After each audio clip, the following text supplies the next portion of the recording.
Hello friends, good morning every one. வாங்க இன்செக்ஸ் market பற்றி discuss பண்ணலாம். எஸ்டர்டே வந்து ஒரு வாலட்டிலிட்டி அப்படிங்கிற மாதிரி சொல்லலாம். ஏன்னா ட்ரம்ப் வந்து ஒரு பெரிய தாக்குதல் வந்து இருக்குது ஈரானுக்கு அப்படிங்கிற மாதிரி ஒரு நியூஸ் வந்து கொடுத்துருந்தாரு. ஸோ அந்த டைமில் பார்த்தீங்க அப்படின்னா நமக்கு ஆயில் வந்து நல்லா வந்து ஒரு டிமாண்டுக்கு வந்து போனது. அது மட்டும் இல்லாமல் க்ரூட் ஆயில் இன்வென்ட்ரி டேட்டாவும் நமக்கு வந்து முன்னாடி நான் வந்து டிமாண்டு கொடுத்துருந்தது. நல்ல ஒரு டிமாண்டு போனது. அதுக்கப்புறம் என்ன பண்ணியிருக்காரு அப்படின்னா அதே ட்ரம்ப் வந்து நாங்கள் வந்து இந்த பிளானை வந்து கேன்சல் பண்ணிட போகிறோம், ஸோ மிலிட்ரியை வந்து ரிட்டர்ன் வர சொல்லிட்டோம் அப்படிங்கிற மாதிரி சொல்லியிருக்கிறாரு. உடனே ஆயில் வந்து நமக்கு மேலே இருந்து கீழே இறங்கியிருக்கு அப்படிங்கிற மாதிரி சொல்லலாம். ஓகேங்களா? இப்போ இந்த பிளானை வந்து அட்டாக் பிளானை வந்து கேன்சல் பண்ணியிருக்கிற நோக்கம் வந்து என்ன அப்படின்னா ஸ்ட்ரெயிட் ஆஃப் ஹார்மஸ் திறக்கிறதுக்கான வாய்ப்புகள் இருக்குது அப்படிங்கிற மாதிரி தான் நியூஸஸ் வந்துட்டு இருக்கு அப்படின்னு இவர் சொல்கிறாரே தவிர இன்னும் ஈரான் சைட்லேருந்து எந்த ஒரு அஃபிஷியல் நியூஸுமே வந்து வரல. ஓகேங்களா? ஸோ இவரோட நியூஸ் படி எஸ்டர்டே வந்து நமக்கு வந்து ஆயில் ப்ரைஸஸ் வந்து குறைஞ்சிருக்கு, அமெரிக்கன் மார்க்கெட் கொஞ்சம் மேலே வந்திருக்கு. எப்பவும் போல் ஸ்டாக் மார்க்கெட் மேனிப்புலேஷன் அப்படின்னு இவர் பண்ணியிருக்கிறாரு. ஓகேங்களா? ஸோ க்ரூட் ஆயிலோட சப்போர்ட் அண்ட் ரெசிஸ்டன்ஸ் பார்த்தோம் அப்படின்னா ஸோ எஸ்டர்டே வந்து டெலிகிராமில் வந்து நான் வந்து அப்டேட் பண்ணியிருந்தேன், வீடியோவில் வந்து போட முடியல. இந்த இடம் பார்த்தீங்க அப்படின்னா 8775 ரெசிஸ்டன்ஸ் அப்படிங்கிறதான் பார்த்துருந்தோம். ஸோ எக்ஸாக்டாக நமக்கு ஒரு 10 பாயிண்ட் முன்னாடியிலேருந்து நமக்கு வந்து இறங்கியிருக்கு. ஓகேங்களா? ஸோ இதோட பிரேக் அவுட் லெவல் எஸ்டர்டேவோட பிரேக் அவுட் லெவல் வந்து பார்த்தீங்க அப்படின்னா 8501. ஸோ இந்த இடம் தான் பார்த்தீங்க அப்படின்னா இன்னைக்கான ரெசிஸ்டன்ஸ் ஜோன்.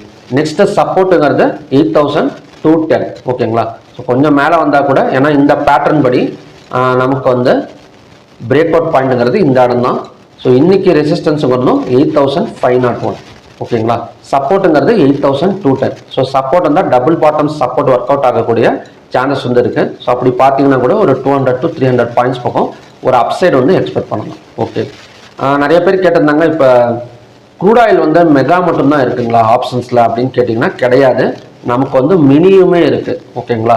இப்போ மெகா பண்ணுறப்ப நமக்கு வந்து ஒரு பாயிண்ட்டுக்கு ஒரு லாட் சைஸ் வந்து 100, அப்போ ஒரு பாயிண்ட்டுக்கு வந்து 100 ரூபாய் நம்ம வந்து 100 ரூபாய் வந்து நமக்கு வந்து ப்ராஃபிட்டோ லாஸோ வந்து வரும்.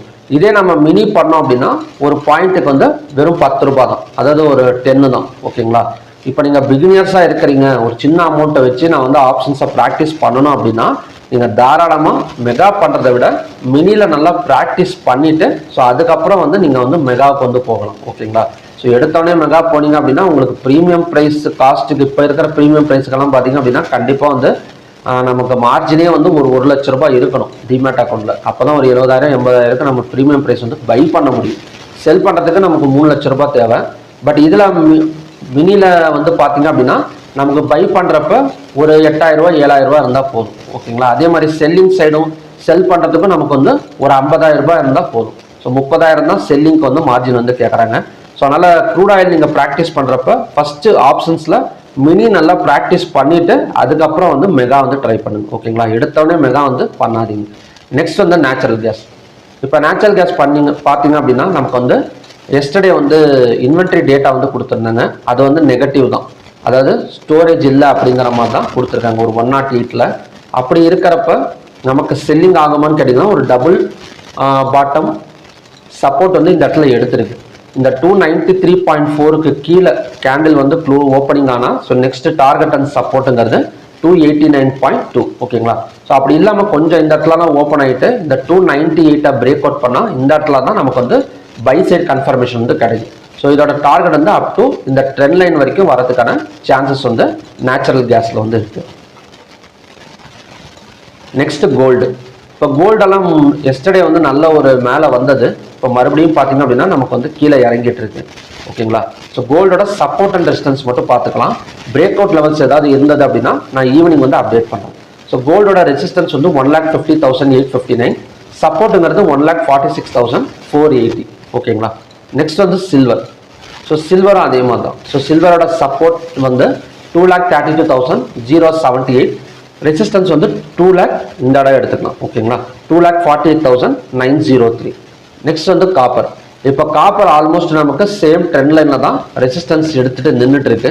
ஸோ க்ளோஸுக்கு கீழே ஓப்பனிங் கொடுத்தது அப்படின்னா கண்டினியூஸாக நமக்கு கீழே வரதுக்கு சான்சஸ் இருக்குது. ஸோ ட்ரெண்ட் லைனாக இந்த இடம் பார்த்தீங்கன்னா அப்படின்னா அன்பிரடிக்டபிள் கண்டிஷன் அப்படிங்கிற மாதிரி சொல்லலாம். இப்போதைக்கு வந்து ஒரு ரெசிஸ்டன்ஸ் எடுத்துகிட்டு நின்றுட்டு இருக்கு. ஸோ ஈவினிங்கில் ஏதாவது பேட்டர்ன் கிரியேட் ஆயிருந்தது அப்படின்னா நான் ஈவினிங் வீடியோவில் வந்து அப்டேட் பண்ணுறேன். ஸோ ஓகே ஃப்ரெண்ட்ஸ், இதுதான் பார்த்தீங்கன்னா இன்னைக்கான கண்டிஷன்ஸ். நெக்ஸ்ட்டு வந்து நம்ம குளோபல் மார்க்கெட் டேட்டாக்கு போயிடலாம்.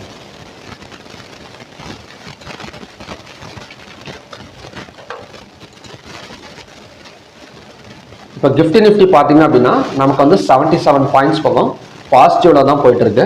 அது மட்டும் இல்லாமல் குளோபல் இண்டெக்ஸ் நமக்கு வந்து பாசிட்டிவ்ல தான் ஓப்பன் ஆயிருக்கு. இதுக்கு என்ன காரணங்கிறத நம்ம இப்போ தான் பார்த்தோம். ட்ரம்ப் வந்து அட்டாக்கை வந்து கேன்சல் பண்ணியிருக்கிறார். ஓகேங்களா? ஸோ அட்டாக்கை கேன்சல் பண்ணியிருக்கறனால அது வந்து ஒரு பாசிட்டிவ் நியூஸாக வந்து கிரியேட் ஆயிருக்கு. ஸோ பாசிட்டிவ் நியூஸாக கிரியேட் ஆகி கிட்டத்தட்ட நமக்கு வந்து ஒரு 12 பாயிண்ட் பக்கம் பாசிட்டிவ்ல ஓப்பன் ஆயிருக்கு. நிஃப்டி வந்து எப்படி ஓப்பன் ஆகும் அப்படின்னா ஒரு கேப் அப்ல ஓப்பன் ஆகக்கூடிய சான்சஸ் வந்து இருக்கு. ஸோ எஸ்டர்டேவே நம்ம வந்து பார்த்துடணும், இந்த ட்ரெண்ட் லைனுக்கு மேலே ஓப்பனிங் கொடுக்கணும். ஓகேங்களா? ஸோ இந்த ட்ரெண்ட் லைன் ட்ரா பண்ணிக்கோங்க. இந்த ட்ரெண்ட் லைனுக்கு மேலே ஓப்பனிங் கொடுத்து ஹையாக பிரேக் அவுட் பண்ணால் ஒரு 15 மினிட்ஸ் கேண்டல் ஹையாக பிரேக் அவுட் பண்ணால் பை கன்ஃபர்மேஷன் வந்து கிடைக்கும். ஸோ சப்போஸ் இதில் நடுவில்லாம் ஓப்பனிங் கொடுத்தது அப்படின்னா மறுபடியும் இந்த ட்ரெண்ட் லைனை டச் பண்ணிவிட்டு கீழே இறங்கிறதுக்கு சான்சஸ் இருக்குது. ஸோ இதை இன்னும் கொஞ்சம் தெளிவாக நீங்கள் பார்க்கணும் அப்படின்னா எஸ்டர்டே ஈவினிங் வீடியோவில் அப்டேட் பண்ணியிருக்கேன். ஸோ அதில் போய் பாருங்கள், கொஞ்சம் தெளிவாக உங்களுக்கு வந்து தெரியும். நெக்ஸ்ட் வந்து ADR values. So ADR values எப்படிங்க இருக்குது அப்படின்னா அதுவுமே பாசிட்டிவாக தான் இருக்குது. இப்போ பேங்க் நிஃப்டி, இப்போ ஐசிஐசி பேங்க், விப்ரோ, அதுக்கப்புறம் பார்த்தீங்கன்னா ஹெச்டிஎஃப்சி, இதெல்லாம் பார்த்தீங்கன்னா ஒரு ஸ்ட்ராங்காக ஒரு பாசிட்டிவாக தான் இருக்குது. ரிலையன்ஸும் இன்ஃபோசிஸ் மட்டும்தான் கொஞ்சம் நெகட்டிவில் இருக்குது. ஸோ பாசிட்டிவாக எது அப்படின்னா நமக்கு வந்து பேங்க் நிஃப்டி ஸ்டாக்ஸில் பேங்க் நிஃப்டியை வந்து ஒரு பாசிட்டிவாக பார்க்கலாம். இல்லைன்னா பேங்க் நிஃப்டி ஸ்டாக்ஸில் வந்து நமக்கு வந்து பார்த்திங்க அப்படின்னா ஒரு பாசிட்டிவ் மூமெண்ட் கொடுக்கறதுக்கு சான்சஸ் இருக்குது. ஸோ ஆல்மோஸ்ட் இந்த அட்டாக் கேன்சல் ஆனதில் நமக்கு வந்து ஒரு பாசிட்டிவ் நியூஸ் வந்து கிடச்சிருக்கு. ஓகேங்களா? இது அப்படியே கண்டினியூ ஆனது அப்படின்னா ஒரு ஒன் சைட் பையும் எதிர்பார்க்கலாம். அதுக்குன்னு ஒரு சில கண்டிஷன்ஸ் இருக்குது. அதுக்கு தான் இந்த ட்ரெண்ட் லைன் வந்து ட்ரா பண்ணியிருக்கேன். ஸோ இந்த ட்ரெண்ட் லைனை பிரேக் அவுட் பண்ணால் மட்டும்தான் நமக்கு அடுத்தடுத்து மேலே வரதுக்கு சான்சஸ் இருக்குது. ஓகேங்களா? கோல்டு அண்ட் சில்வர் எல்லாம் நமக்கு வந்து ஆல்மோஸ்ட் வந்து இறங்கிட்டு இருக்கு. கிட்டத்தட்ட 4189 வரைக்கும் வந்திருக்கு. ஸோ கோல்டோட அடுத்த சப்போர்ட் ஒரு ஃபாரெக்ஸில் வேணால் நான் ட்ரா பண்ணுறேன். ஸோ அது வேணால் நோட் பண்ணிக்கோங்க. இப்போ கோல்டெல்லாம் பார்த்தீங்க அப்படின்னா நமக்கு இந்த இடத்துல பிரேக் அவுட் பண்ணிவிட்டு மேலே வந்திருக்கு. ஸோ இந்த ஜோனை ஒரு ட்ரையாங்கிள் பேட்டர்ன்னு சொல்லுவாங்க. இந்த இடம் பார்த்தீங்கன்னா தெரியும், ஒரு ட்ரையாங்கிள் பேட்டர்ன். ஸோ இந்த ட்ரையாங்கிள் பேட்டர்னை பிரேக் அவுட் பண்ணியிருக்கு. ஸோ நெக்ஸ்ட் சப்போர்ட் எங்கே எடுக்கும் அப்படின்னா ஸோ எந்த இடத்துல வந்து பிரேக் அவுட் பண்ணதோ அதே இடத்துல வந்து சப்போர்ட் எடுக்கிறதுக்கு சான்சஸ் இருக்குது. ஸோ அப்படி இருக்கிறப்ப 4116 தான் பார்த்தீங்க அப்படின்னா நெக்ஸ்ட் சப்போர்ட் ஜோன் கோல்டை பொறுத்தது. ஓகேங்களா? ஸோ ஓகே ஃப்ரெண்ட்ஸ், இதுதான் பார்த்தீங்கன்னா இன்னைக்கான கண்டிஷன்ஸ். மறுபடியுமே பார்த்தீங்க அப்படின்னா இன்னொரு நல்ல ப்ரெடிக்ஷன் வீடியோட நான் உங்களை மீட் பண்ணுறேன். Thank you very much.